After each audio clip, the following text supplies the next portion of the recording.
ગીર સોમનાથ જિલ્લા પોલીસ વડા જયદીપસિંહ જાડેજાની અધ્યક્ષતામાં વેરાવળ સિટી પોલીસ સ્ટેશન ખાતે તેરા તુજકો અર્પણ અભિયાન અંતર્ગત એક વિશેષ કાર્યક્રમ યોજાયો હતો। આ કાર્યક્રમમાં ચોરી થયેલા, ગુમ થયેલા અને સાયબર ફ્રોડનો ભોગ બનેલા કુલ 121 અરજદારોને ₹27.39 લાખનો મુદ્દામાલ પરત કરવામાં આવ્યો હતો।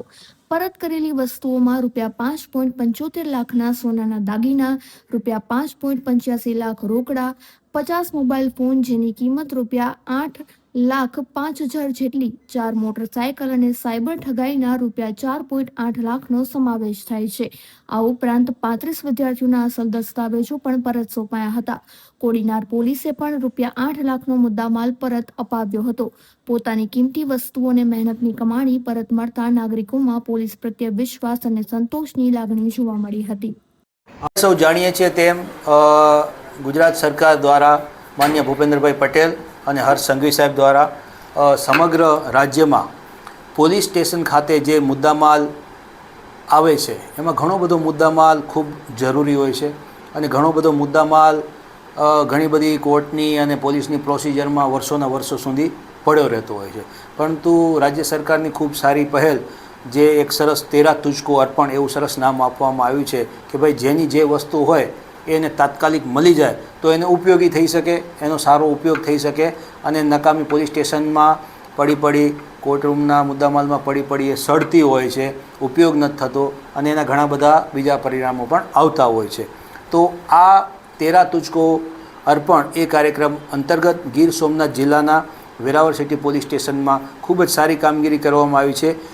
તેરા તુજકો અર્પણ અંતર્ગત ટોટલ 27,39,000થી વધારેનો મુદ્દામાલ લોકોને પરત આપવામાં આવેલ છે। એ મુદ્દામાલ શું પરત આપવામાં આવ્યો છે એમાં હું જણાવું તો ટોટલ સોનાના કુલ દાગીનાઓ, સોનાના અલગ અલગ દાગીનાઓ જેની કિંમત 6,76,000થી વધારે થાય છે, આ દાગીનાઓ આપવામાં આવ્યા છે। આ ઉપરાંત રોકડ રકમ 6,85,000 જેમાં કે ગોલ્ડ લોનના નામે કે વ્યાજના નામે એ રીતના જે ચેકોમાં અને બીજી રીતે નાણાં છેતરપિંડી કરવામાં આવ્યા હતા એ લગભગ 6,85,000 રોકડ કેશ આપવામાં આવ્યા છે। આ ઉપરાંત વેરાવળ સિટી પોલીસ સ્ટેશનમાં વિદ્યાર્થીઓ સાથે એક મોટું ફ્રોડ થયેલું હતું। આ ફ્રોડમાં જુદા જુદા વિદ્યાર્થીઓને, જેમાં મહિલા વિદ્યાર્થીનીઓ પણ છે, આ લોકોને નર્સિંગમાં એડમિશન આપવાનું અને નર્સિંગમાં સર્ટિફિકેટ આપવાના બહાને એમના 10મા ધોરણના 12મા ધોરણના માર્કશીટો અને ડોક્યુમેન્ટ લઈ લેવામાં આવેલા હતા, જે 2 વર્ષોથી લગભગ અટકાયેલા હતા। અને આપણે જાણીએ છીએ કે વિદ્યાર્થી જીવનમાં સર્ટિફિકેટ અને પરિણામ રિઝલ્ટનું કેટલું મહત્ત્વ હોય છે। આ અતિ અગત્યના એમના જીવનના દસ્તાવેજો એ બેંગ્લોરની કોઈ કોલેજમાં રાખેલા હતા અને 2 વર્ષથી પરત નહોતી મળી રહ્યા, પરંતુ વેરાવળ સીપીઆઈ ગઢવી અને એમની ટીમના ખૂબ જ સારા પ્રયત્નોને પરિણામે આ પરત મળવા પાત્ર થયા છે અને વિદ્યાર્થીઓ એનાથી ખૂબ ખુશ છે। આવા ટોટલ 35 વિદ્યાર્થીઓને અમે એમના જીવનના અતિ અગત્યના એવા ભણતરના ડોક્યુમેન્ટ પરત આપવામાં સફળ થયા છીએ।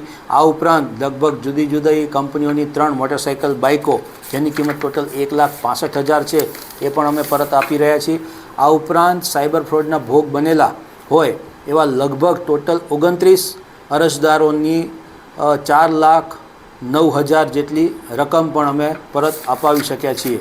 આ ઉપરાંત 50 જેટલા મોબાઈલ ફોન, જુદા જુદા ફરિયાદોને 50 જેટલા મોબાઈલ ફોન જેની કિંમત 8,04,000થી વધારે થાય છે એ પણ અમે આજે તેરા તુજકો અર્પણ કાર્યક્રમમાં ફરિયાદીઓને અને અરજદારોને પરત આપવામાં સફળ રહ્યા છીએ। આ ઉપરાંત ગીર સોમનાથ જિલ્લાના જ કોડીનાર પોલીસ સ્ટેશનમાં પણ લગભગ સાયબર ફ્રોડના ભોગ બનેલા જુદા જુદા અરજદારોના લગભગ 8,56,000થી વધુ રૂપિયા અમે જે તે અરજદારોને પરત અપાવવામાં આજે સફળ રહ્યા છીએ। તો આજે એમ કહી શકાય કે છેલ્લા 2 દિવસ એટલે કે 48 કલાકમાં લગભગ 36થી 37 લાખનો મુદ્દામાલ અમે લોકોને પરત આપવામાં સફળ થયા છીએ। Thank you.